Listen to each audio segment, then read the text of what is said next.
Hello everyone and welcome to the Quantum Conversations show, empowering communities and elevating leadership.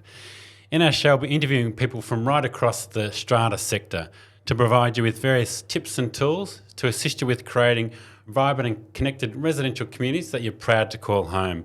I'm Michael Darby, founder and CEO of the Quantum Group, and today it's my pleasure to welcome back David Lipshut for another show. Welcome, David. Hello, Michael. David has dedicated 8 years to serving on various communities he's been involved with. He's also a former committee member and chairperson of a committee within a large masterplan community and a committee member within a medium high-rise project in the CBD. It's great to have David back again. If you missed the first show, please feel free to visit our website and be able to access the transcript and information there. David, in our last show, we talked about the role of the manager, so I just thought I wanted to explore that a bit further because, like we agreed, it's a critical relationship. In your experience as a committee member, what do you see as the main ways in which a committee can work with their manager to achieve the best outcomes, I guess, for the committee, and separately, I'll ask you about and at committee meetings, I guess. So firstly, for the committee.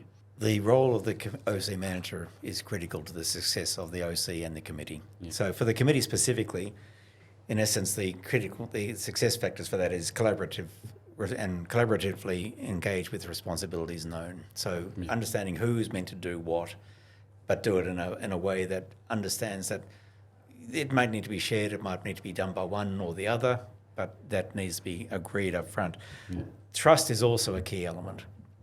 Trust that the OC manager will provide sound advice. The OC committee are not experts in the OC industry. That's the role of the OC manager. Yeah. So the trust of the OC manager is critical. And what does that mean? It means the OC manager needs to guide the committee where it is useful, be direct where it is necessary. There have been moments where we've had to be told, you can't do that, and that's important. And they are experts in the legislation of what OC committees must and must not do. That is a purview of the OC manager and must always stand up for that. Mm. Similarly, the OC manager must trust the committee and respect its views in order to appreciate that its decisions may have ramifications for members' peace and enjoyment. We live in that community and we have to live with our decisions. Yeah. Disaffected lot owners and residents can be disruptive. So therefore, it's a two-way street. The manager is not living in the estate, but the people on the committee are. Therefore, there's a balancing act there. The managers can say you must or must not do something, and where there's a conflict because of the implications for the ongoing peace and harmony, we'll need to work that one through. Yeah. But it's a fine one, but critical. I mean, I think that the role of the OC manager in guiding and advising the committee is essential. Members of the committee come and go. Ideally, the manager stays. I mean, we've had a relationship with Quantum for 15 years or thereabouts. So I think that's an important aspect. The history of the OC is in your head and on your systems, which I appreciated because when I asked for something that was old, I've always got it with a surprise. Yeah. So that was good. Great. Something that we've done at the first committee meeting that ties into this, that's helpful for the manager and for the committee members, we go around to ask members what their expectation is of the manager in their role in the committee and the next sort of their year term. I think it helps us and it helps them, hearing from everybody, make it really clear what people's expectations are as a committee member and what they think the role of the manager is. It just helps them be really clear and get the best outcomes. And we can also come back to it and say, well, that's not the role of the manager, perhaps it's something else. So I think from us hearing what the committee members' expectations are is really helpful. And equally, after we've done that, we share our expectations of committee members. To get the best outcomes, it's things such as read the committee documents. That's going to help us have great committee meetings and get good outcomes. Is that something that you have found useful? That the manager will take that time to go around to all the new members and say, what are your expectations of the manager? I think there's a usefulness there, but I would wonder about a new member's knowledge of what the role of the OC manager is to make it a useful input. Yeah. But then consultation is always useful. Doesn't matter.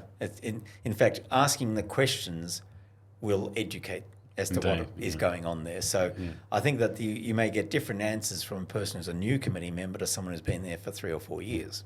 And that's the point, I think. So the new members are starting to appreciate what. And certainly I have on one of the committees I'm on at the moment. There's a member who is always contacting the OC manager about things, and I say to him, it's not their role.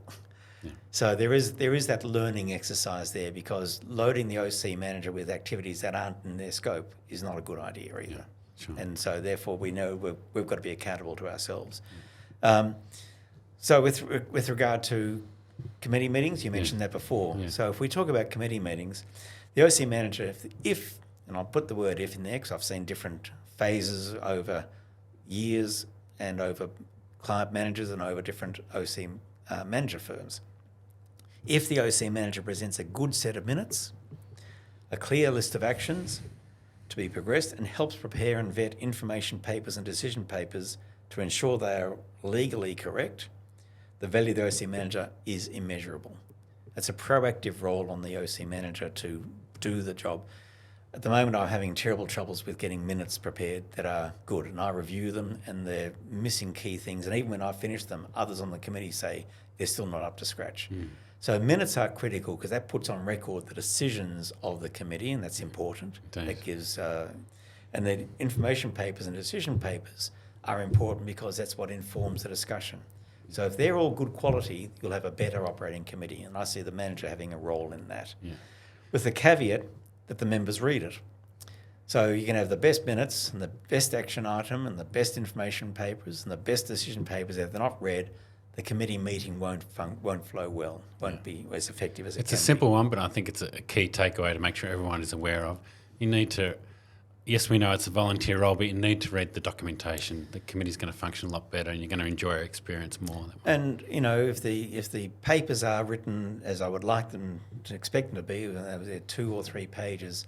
If you set an hour per meeting, ideally when the papers come out at least 3 or 4 days beforehand, then you'll be a more effective committee member. Yeah. So I think that's a critical aspect of it. And it provides you the opportunity, if you don't understand something, you can reach out to the manager to get clarity before the meeting. Correct. And that would then allow the committee meetings to focus on updates on known matters, making decisions and introducing new matters. In other words, it's efficient. It knows where it has been, it knows what it is doing, and then new matters can be brought to it.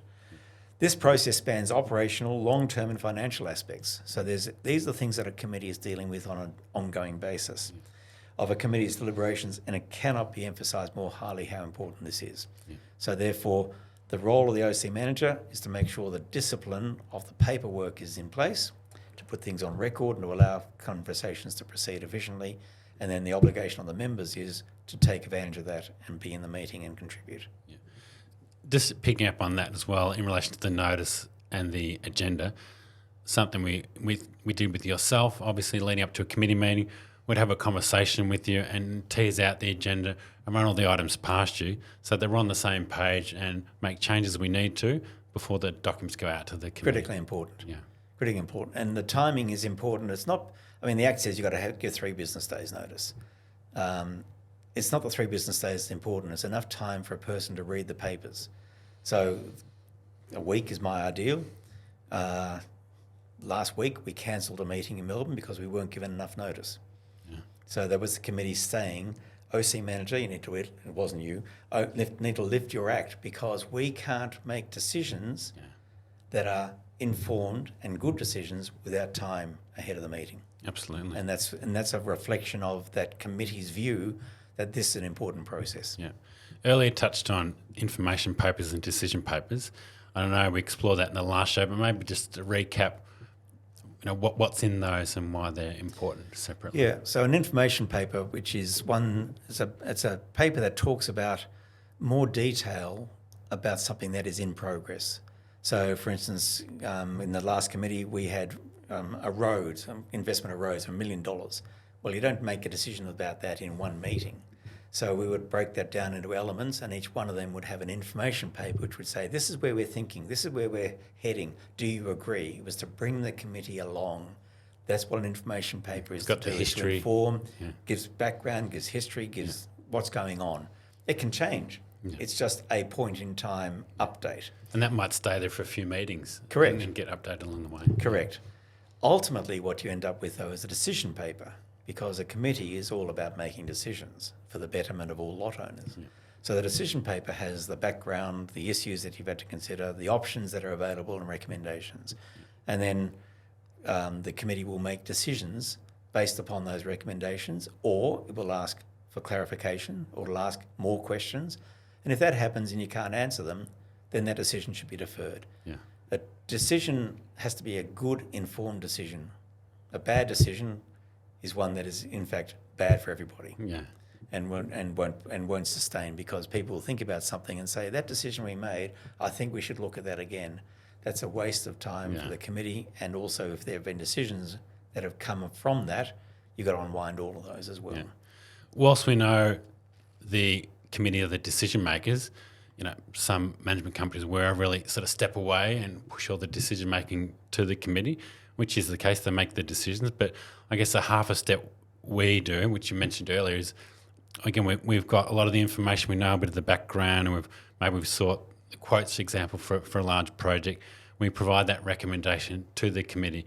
It's not making a decision, but it's help guiding the members and us sharing our in our experience what we think is the best way to go and why that is. In the previous show, we talked about how the trust and respect between the OC chair particularly, but the committee and the manager is important. Yeah. That's exactly that. Yeah. It's if the expertise of the OC manager can be brought to bear in a way that is accepted by the committee as being fair and reasonable and impartial, and can save time, absolutely. Yeah. That's a valuable thing. So we come back, I think, a few times to saving time and the efficiency of a meeting. We're all busy people. We've all got either social things to do, or we've got a work life to maintain.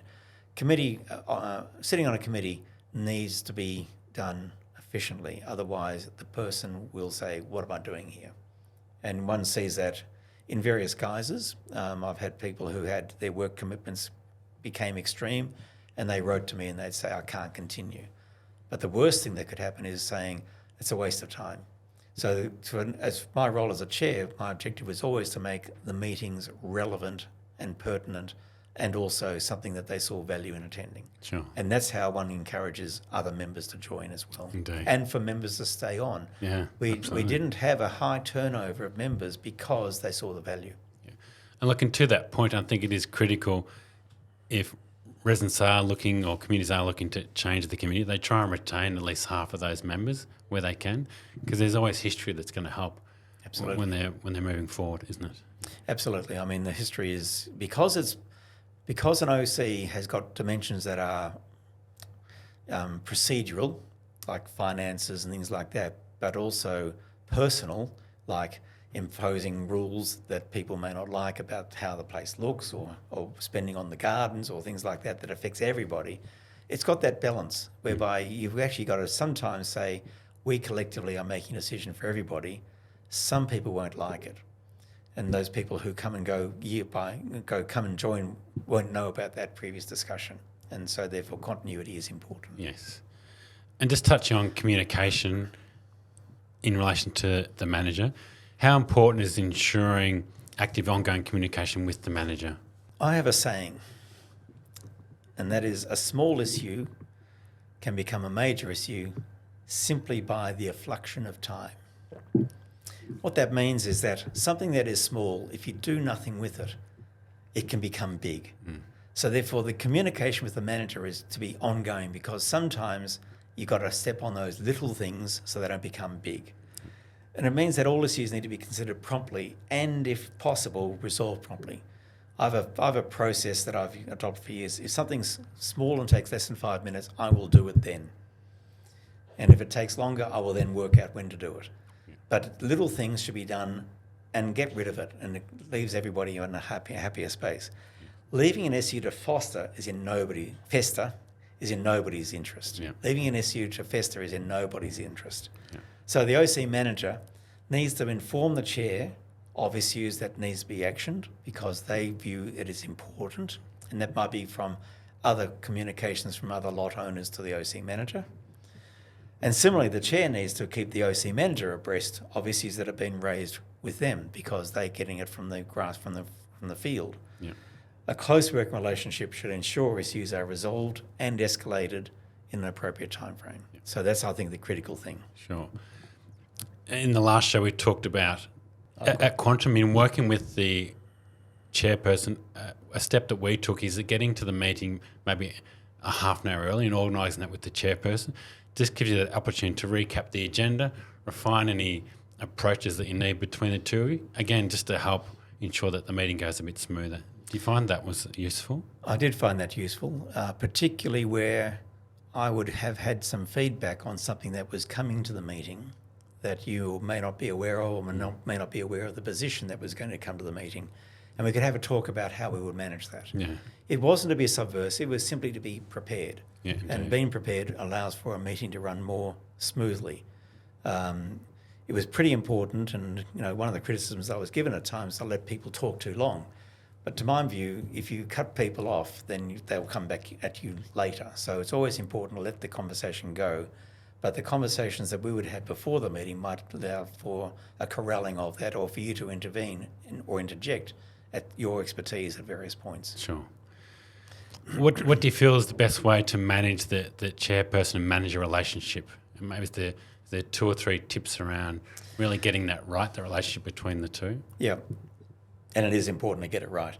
The first one, I think, is to ensure that tasks that are time critical are done on time.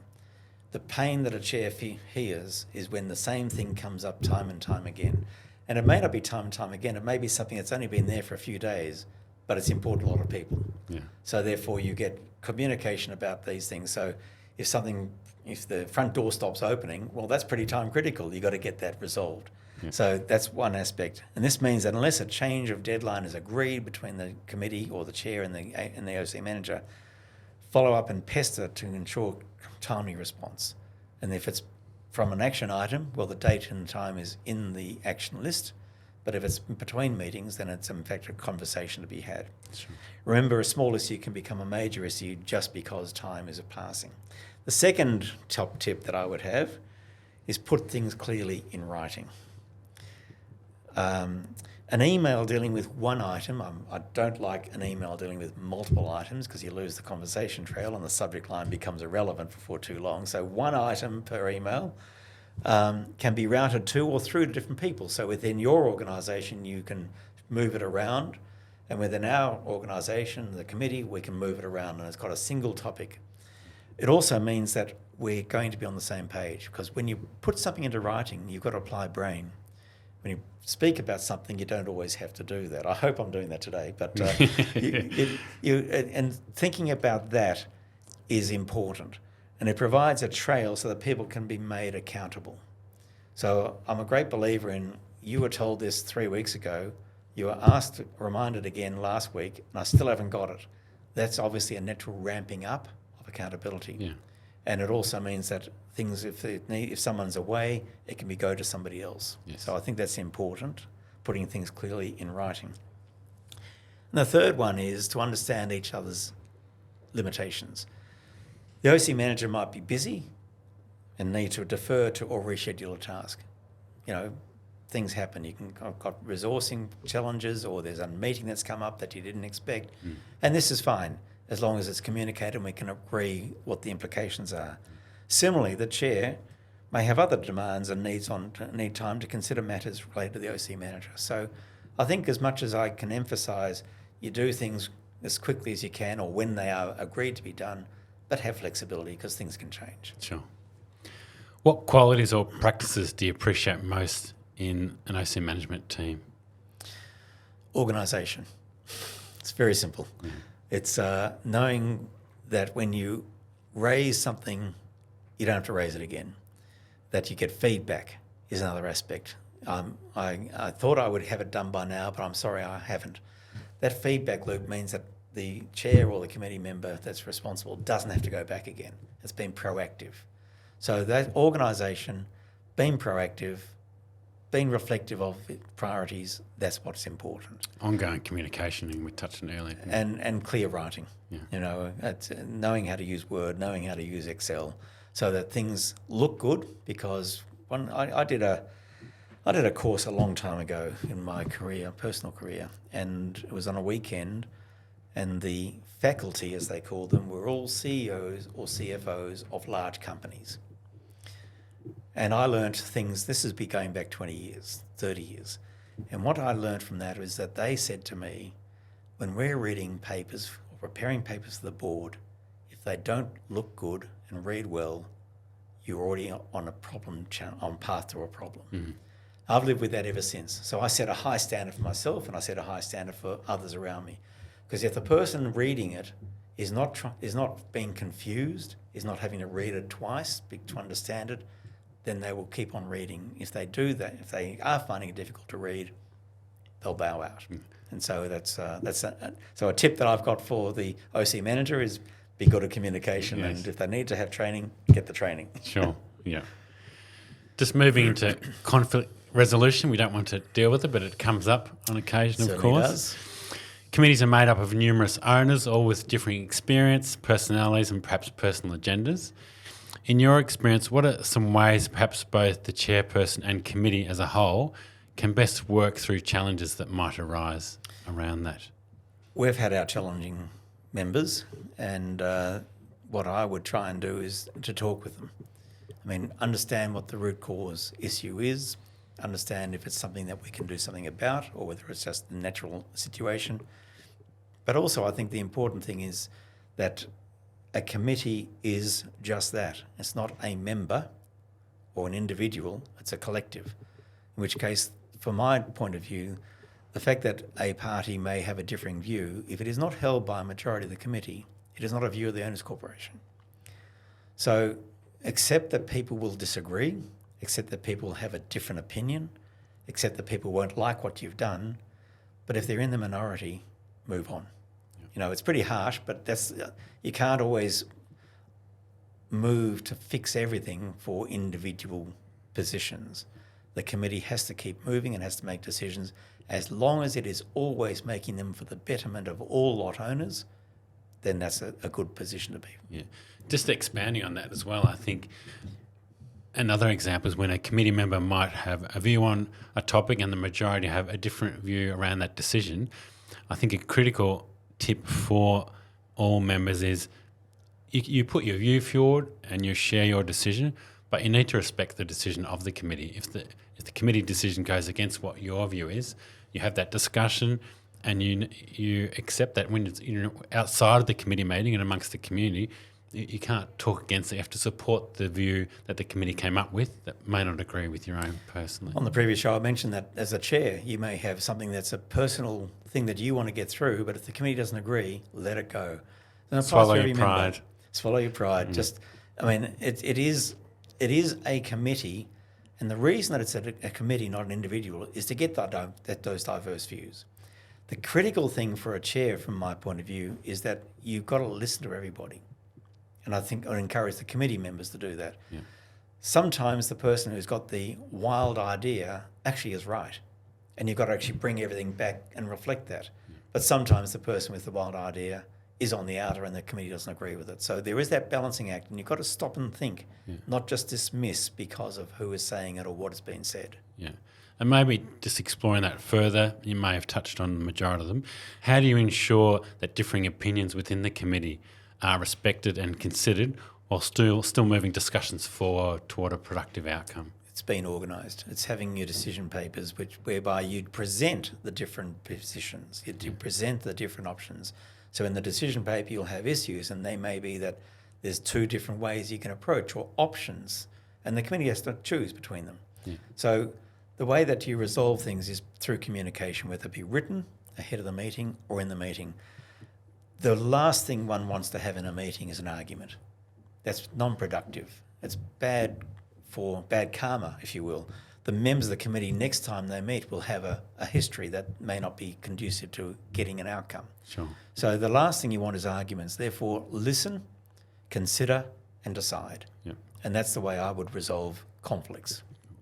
Around communication, in the above decision-making and conflict resolution processes you spoke about, how do you ensure effective communication between the committee and the wider community happens? And I guess just on that, as you know, At Quantum, we have information sessions for the whole community, which are a lot more less informal environments. We go through what our role is, what the structure of the community they brought into is, what the expectations of owners are. It's a more relaxed environment where they can ask questions opposed to an AGM that's very formal. It's one of the ways that we do. Is there other tips you have around ensuring that effective communication between? Yeah, the information sessions I found useful. I would have my own little session, and that way it would be more tailored to what our estate was all about. But the presentation by the Quantum team would be one that talks about what an OC is, because a lot of people don't really know what an owners corporation is and what it's doing. So that's important to put that in perspective. I think that with regard to communication, I prepared a report after each committee meeting, and it was a long report deliberately. And I would have people say to me, "I don't have any questions," because it's all in the report, in your chair's report that was issued after each one. Or, "I know what's going on. I feel confident that you're dealing with the issues and the matters that need to be dealt with in a sensible way." Or they come to me with, "You put that in there. Can I have a chat to you about that?" It was as a conversation starter. So that I found was a very useful communication tool. And similarly through the Quantum email system and the app now, the ability to communicate on topics of interest. I don't know if we're at the point of getting feedback on those at this point. Vote of the community. I don't think that's something we want to go with, but you may consider that for the future as a technological enhancement. But I think at the end of the day, ongoing communication about what the committee is doing and what it's deciding. And if it's got a very contentious issue, which we had sometimes, we'd stop the discussion and say to each of the committee members, go back and consult with your community. Yeah. Do that. And because we couldn't reflect our own views without having a wider view. When the committee is split, you've got to go to the wider community. And sometimes, as well as have discussions, we can quite quickly circulate a survey to all of the owners to try and reach out and get that feedback. And we did that a few times. That was useful. Indeed, yeah. Another topic I want to touch on is strategic planning, and obviously it's more aligned with businesses, but in our view, and for some years now, we've raised this approach to our committees. And our view is that often committee members are hopping on and off the committee after their year term. As we know, they're re-elected every year at the annual general meeting. And the decision-making can zigzag along the road, down the years, especially as members are rotating out. And there's not that history there, and some might have their personal agendas, and there's no real framework to work within. So our approach is to offer a strategic planning solution where we reach out to the whole community, all of the owners in the community, via a survey to get from them why they brought into the community, what's valuable about the community they live in, and what future they want to see for their community. And that information can get pulled together by a working group or the committee, and to form a strategic plan, if you want to call it that, which really helps form a framework for the committee decision making moving forward, so that they know that they've got some great ideas around what the community, the broader community, does like and what they want for their community to help them inform them around their decision making. How do you find that process and that approach? We prepared one for our community, and I think the value in preparing it was the process, because it forced one to think about what is it that we're here to do. So we did, I go by memory here, we broke it into governance, we broke in and landscaping and infrastructure and social, and we had all these topic areas, and each of those would have an idea about what we want to do, which is what we consulted with the community on. Yeah. Did they agree with this? Did they want to see improvements to it? Did they want to see changes to it? So with that strategic plan finalised, which went through there was an information session on that, which we had good feedback on, and we made changes. One thing we haven't mentioned is it's important for a committee to be responsive to feedback. So it may have a position, but if it gets a new position from the wider community, it needs to take that on board. Yeah. It's a separate thing. So the strategic plan is, I think, a useful tool. It gives you the light on the hill to where you're aiming. But like all strategic plans, it's at a high level. So therefore, you're not going to be able to make specific decisions based on it, but it will tell you if you're going in the wrong direction. So if we were spending too much on an aspect of infrastructure that wasn't supported by the community, we would know that. Yeah. And that's an important element of it. Sure. So I think they're useful. but the use is forcing the committee and the community to think about what they want. Yes. Just to finish up with some questions around trends that you might be aware of or have a view on, how do you see the role of the committee evolving with changes in community living? Community living is and I'm not sure I know what that means, but I certainly think that the community within an estate, an OC estate, is reflective of the wider community. So you have diversity of opinions, you have diversity of character traits and things like that. It means there'll be people who will go with the flow. They're the ones who will always say that everything's fine. Others will be very interested but behind the scenes, in which case they may say, this is good, but that's not good, but they'll never tell anybody. And there are others who will be in your face and tell you every time you've done something wrong. They never come and say, well done. That's always, well, this is what I would have done and I think you did a poor job. That's part of it, comes with the territory. Patience and communication is essential. So responding with a closing down of a conversation is never useful. What I've seen over my 8 years on the OC committees is that the management of finances and certainly the legal positions are becoming more important. In the OC in Melbourne, the building is only 4 years old and the OC fees that were left by the developer didn't fund the maintenance plan and didn't fund the running of the OC. So we had to put in some pretty substantial increases, which hurt people. You know, now it's called the cost of living crisis, but 3 years ago it hurt people because it had some 30% increases because we got a maintenance plan done.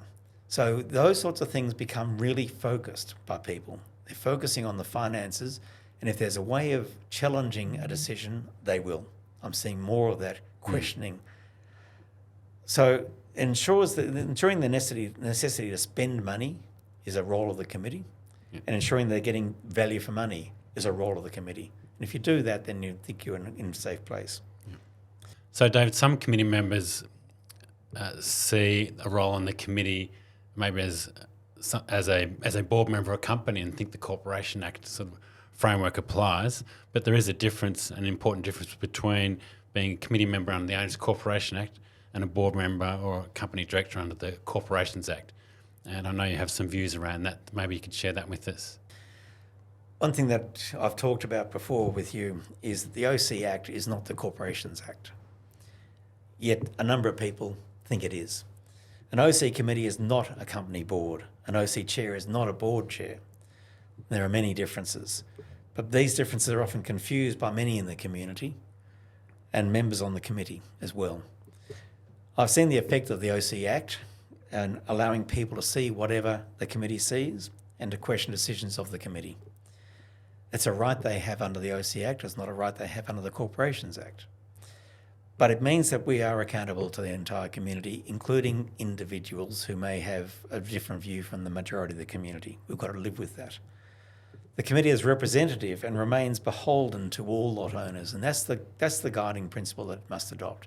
You can't listen to the person who yells the loudest or is most strident. They need to act on behalf of all lot owners and be able to defend that. So knowing the committee is acting legally is crucial. Sometimes this is way beyond the capacity of the committee and certainly beyond the capacity of the OC manager to advise on. So legal expenses are incurred, and I didn't think we'd ever spend legal expenses 5 years ago, but we're spending it on both committees. We're spending legal expenses for the protection of the lot owners collectively and the committee specifically.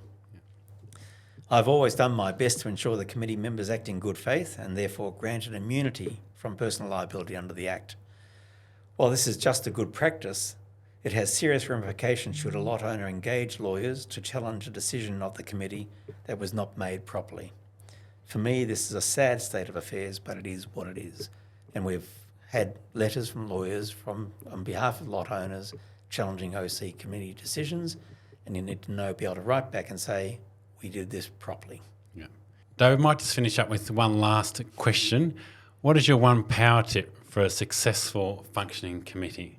Out of all those great information you've given us, is there one you can maybe pull out and shine a light on that's one big takeaway for ensuring a great functioning committee? A chair is an individual, the committee is a collective, or within lot owners of an estate. Encourage teamwork by recognising the different skills on the committee and, where possible, delegate where to share the load. That would be my one power tip that I've got. No one joins the committee to spend inordinate time on its activities, recognising the real world. But work needs to be done to allow informed decisions to be made. Teamwork, delegation. Thanks for your time, Dave. That was Pleasure, great. Michael. Thanks for inviting me. It was great having David on the show today, sharing his wisdom and experiences with us. His insights into committee leadership, community engagement, and navigating challenges have been incredibly valuable. If you'd like to revisit the conversation and all the takeaways or access our other resources, please feel free to visit our website, quantumunited.com.au, or you can follow us on LinkedIn or Facebook. Thanks for joining us on Quantum Conversations. Until next time, stay inspired and work with us to continue to create vibrant and connected residential communities.